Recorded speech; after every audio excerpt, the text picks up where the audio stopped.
అందరికీ నమస్కారం. మాట మన వ్యక్తిత్వానికి ప్రమాణం. రాజకీయాల్లో విమర్శలు ప్రతి విమర్శలు చాలా సర్వసాధారణం. ఆ విమర్శలు ప్రతి విమర్శలు ప్రజా సమస్యల మీద జరగాలి, కానీ వ్యక్తిగత దూషణలు లేదా వ్యక్తిగత విమర్శలు ఉండకూడదు.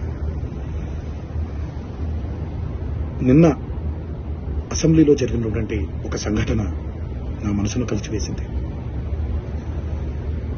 ఎప్పుడైతే మనం ప్రజా సమస్యల్ని పక్కన పెట్టి వ్యక్తిగత దూషణలకి దిగుతున్నామో, ముఖ్యంగా మన ఆడపడుచుల గురించి పురుష పదజాలంతో మాట్లాడుతున్నామో, అది ఒక అరాచక పరిపాలనకు నాంది పలుకుతుంది. అది తప్పు. స్త్రీ జాతిని గౌరవించడం అనేది, ఆడవాళ్ళని ఆడపడుచుల్ని గౌరవించడం అనేది మన సంస్కృతి. మన నవనాడుల్లో, మన జవజీవాల్లో, మన రక్తంలో ఇమిడిపోయినటువంటి ఒక సంప్రదాయం. మన సంప్రదాయాల్ని రాబోయే తరానికి జాగ్రత్తగా భద్రంగా అప్పచెప్పాలే కానీ మన సంస్కృతిని కలిచివేసి కాల్చేసి రాబోయే తరానికి ఒక బంగారు బాట వేస్తున్నాం అనుకుంటుంటే అది మన తప్పు.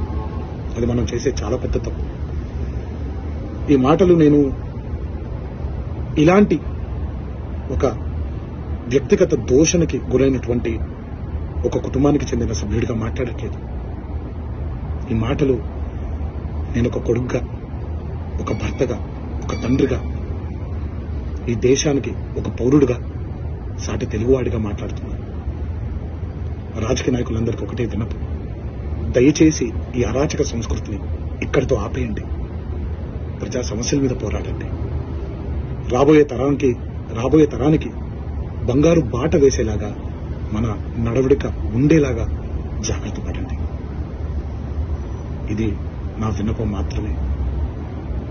ఇది ఇక్కడితో ఆగిపోతుందని మనసారా కోరుకుంటూ సెలవు తీసుకుంటున్నాను.